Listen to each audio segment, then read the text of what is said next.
Waalaikumsalam warahmatullahi wabarakatuh.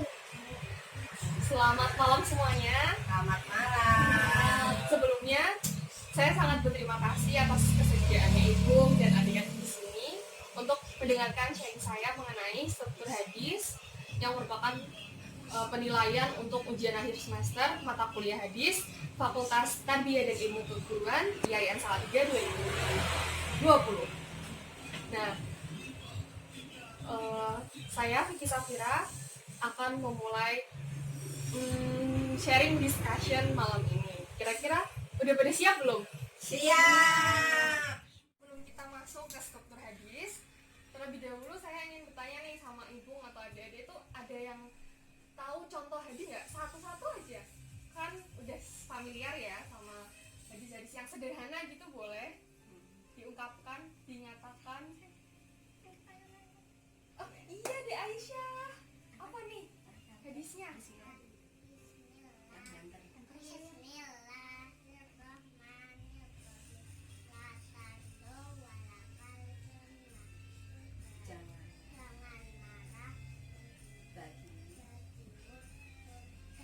Kasih tangan buat Aisyah, tepuk tangan.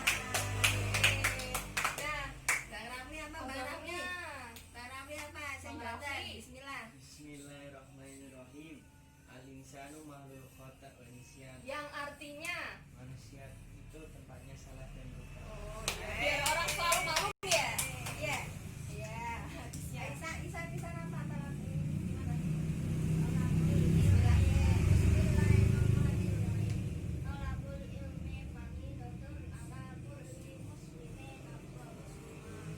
Artinya Itu wajib.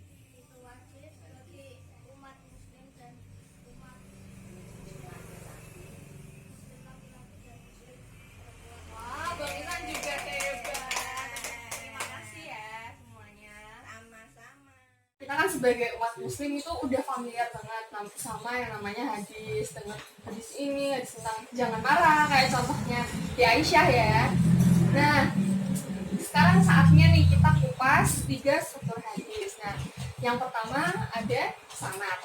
Sanad itu adalah jalan yang mengantarkan kepada matan. Nah, sanad itu ibarat sahabat yang bukan ibarat nih, memang seorang sahabat yang menyampaikan perkataan yang dia dengar dari Rasulullah langsung atau dari orang lain yang mendengar perkataan tersebut dari Rasulullah untuk kemudian disampaikan kepada perawi untuk nanti didokumentasikan sebagai hadis seperti itu. Untuk struktur hadis yang kedua adalah matan.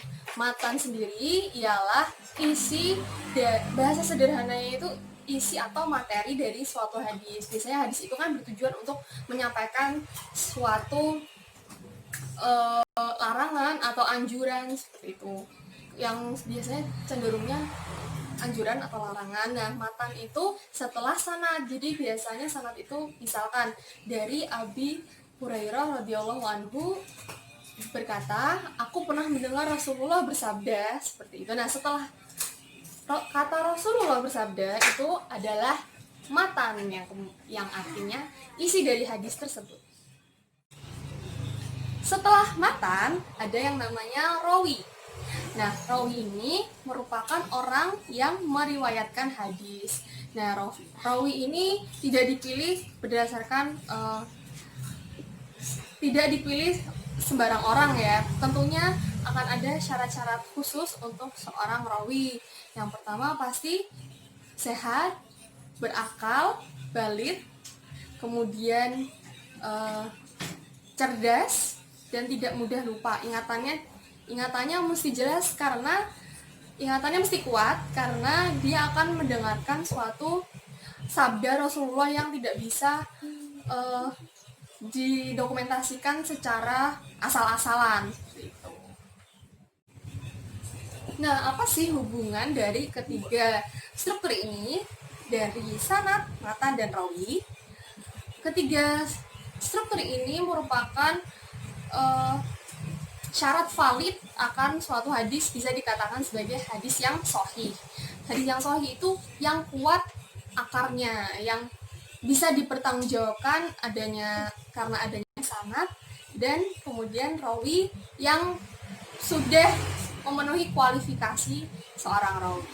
Nah, yang kedua, hubungan sanad matan dan rawi adalah mereka ciri suatu hadis dapat dikatakan hadis yang sahih. Ikut saya akan memberikan contoh mengenai sanad matan dan rawi. Bismillah, ini yang sanad dulu. Bismillahirrahmanirrahim. Amirul Mukminin Abi Hafsin radhiyallahu anhu. Itu merupakan sanadnya. Kemudian matannya, qala sami'tu Rasulullah sallallahu alaihi wasallam yaqulu innamal a'malu binniyat wa innama likulli imri'in ma nawa. Faman kanat hijratuhu ilallahi wa rasulihi fa hijratuhu ilallahi wa rasulihi wa man kanat hijratuhu lidunya yusibuha au amroti yang fihuha fa hijratuhu ila ma hajara ilaih. Itu merupakan matan yang tidak lain adalah isi dari hadis tersebut. Nah, yang terakhir adalah rawinya, rawahul Bukhari dan Muslim. Nah, segitu dulu sharing kita mengenai setengah hadis. Nah, sampai di sini ada komentar mungkin dari ibu atau adik-adik kepada hasil pemaparan materi dari saya malam ini. There is a comment, no question. Komentarnya masukan ya. Iya. Masukan pertama, harus lebih siap untuk menyampaikan materi, termasuk dalam dalam menyampaikan hadis. Jadi sebaiknya kalau mau menyampaikan materi itu harus dipersiapkan secara matang, bukan cuma tentang pengertian dari penjelasan tentang materi yang akan disampaikan, tapi juga contohnya. Karena tadi Mbak Vicky kan hadisnya kurang hafal tuh. Nah, itu koreksi apa masukannya pertama di situ. Kedua, penggunaan bahasanya juga sebaiknya, karena ini merupakan latihan penyampaian materi. Ya, kalau pas di sini kita oke aja ya, pakai bahasa apa aja ya. Tapi sebaiknya ini ajang latihan dimulai untuk menata bahasa yang lebih baik sesuai dengan EYD.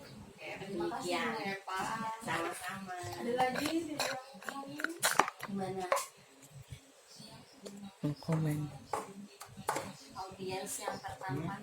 you need more time? No comment that. Everything is gonna be okay. Everything is going to be alright biasanya.